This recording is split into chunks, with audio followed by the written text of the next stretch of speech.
7/9/2024 મિત્રો કુંભારા પ્રાથમિક શાળા જડિયા મહાદેવના મુલાકાત લેતા વિદ્યાર્થી મિત્રો અત્યારે આપણે જે જગ્યાએ આવી ગયા છીએ તે છે જડિયા મહાદેવ. જડિયા મહાદેવનો ઇતિહાસ શું છે? કચ્છની અંદર ઓઢો જામ છે એને એના ભાઈ છે દેશ ઓટો આપે છે એના ભાઈના ઘરનાના કહેવા દ્વારા કે ભાઈ એને અહીંથી દેશમાંથી કાઢી મૂકો. એ જમાનામાં નાના નાના એ દેશો કહેવાતા હતા. એટલે કચ્છમાંથી એને કાળા કપડાં પહેરાવી કાળો ઘોડો આપી અને કચ્છમાંથી એને કાઢી મૂકે છે અને 12 વર્ષ માટે એને દેશ વટો આપે છે.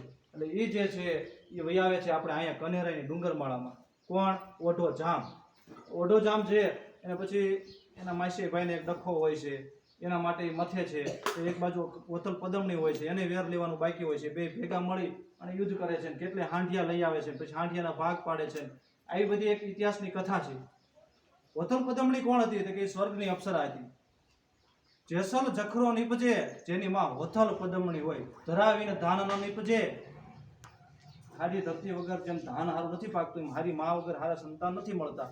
એમ ઓથલ પદમણીના જેસલ અને જખરો એવા દીકરા હતા કે જે વાઘના નખ ગણતા હતા, વાઘના મોઢાના દાંત ગણતા હતા. આવા દીકરાઓ જેસલ અને જખરો.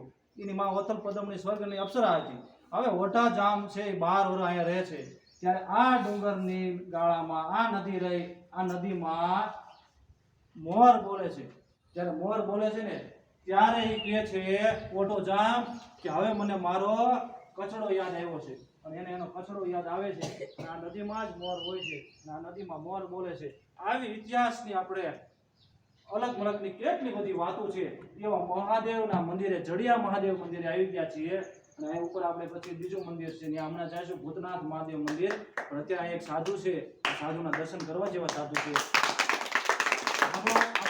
આપણે સાધુ પાસે શાંતિથી બેસશું, સાધુ પાસે વાત સાંભળશું. સાધુ જે વાર્તા કે એની અવાજ કર્યા વગર. તો બોલો જડિયા મહાદેવ.